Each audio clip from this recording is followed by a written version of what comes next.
Good morning everyone, this is your host and guide Karan Pai and welcome back to another audio cast from Kotak Securities.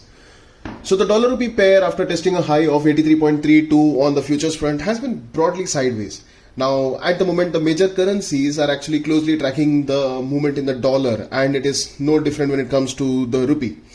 So there are two major factors at the moment which are actually moving the dollar. One is the hawkish tone and the stance of the Fed, which is actually leading to a positive real yield, which is making the dollar a lot more attractive for the investors. Second is because of the ongoing geopolitical factors, the safe haven designation that the dollar carries is actually helping the dollar appreciate again.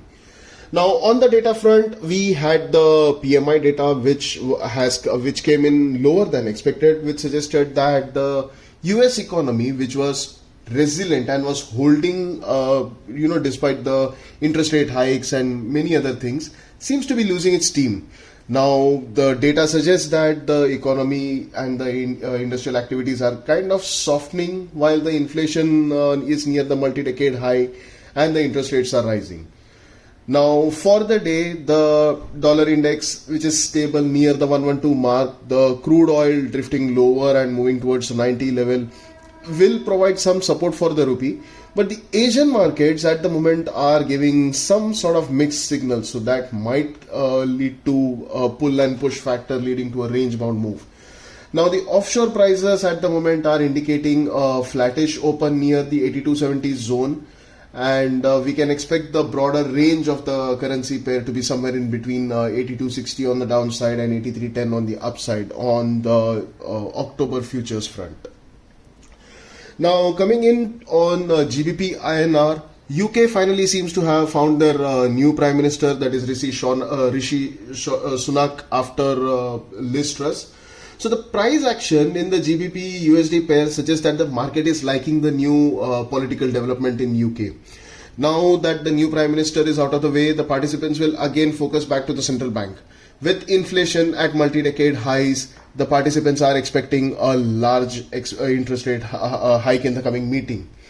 Now the major question is, will the central bank deliver and match the participants' expectation, or will it refrain from taking a big step like that? So it will be very crucial to watch the activities of the ECB in the coming meeting. Now on the data front, we had the PMI data, which was again lower than expected and showed that the industrial activities are continuing to shrink.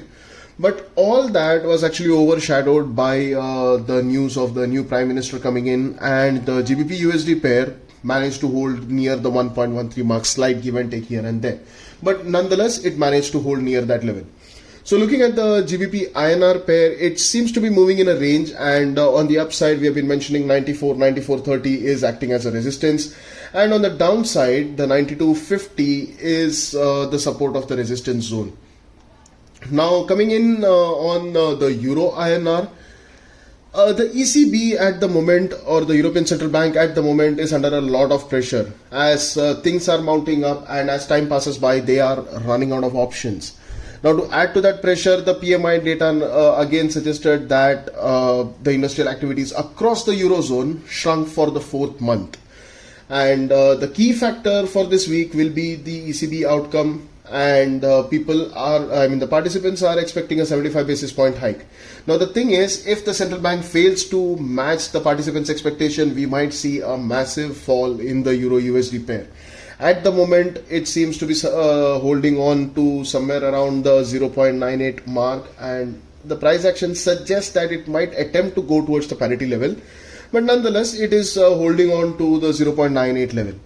On the Euro INR futures front, we might see the pair moving broadly between 81.70 and 80.70.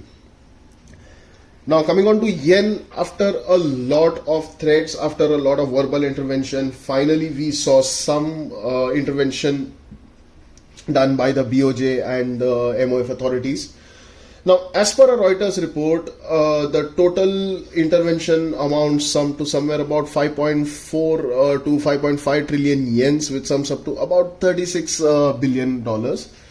And the price action on Friday was clear and it was quite big. The volatility was expanding like crazy. After testing a high of about 151.94, within a matter of minutes, the USD JPY pair moved lower towards the 146 mark. Now, another key thing that will be in focus this week is the BOJ policy outcome. Now, in general, there is an expectation that BOJ will continue with the ultra loose policy and choose yield curve control, and this might actually lead to further divergence in the policy and could lead to currency depreciation. Now, for the JPY INR pair, we expect resistances to come in about the 56 mark, and supports are expected somewhere around the 54.70 mark. Now, the broader range for the day could be somewhere in between 54.80 and 55.85. So that's all for the podcast today. See you all on Wednesday. Till then, stay safe, trade safe.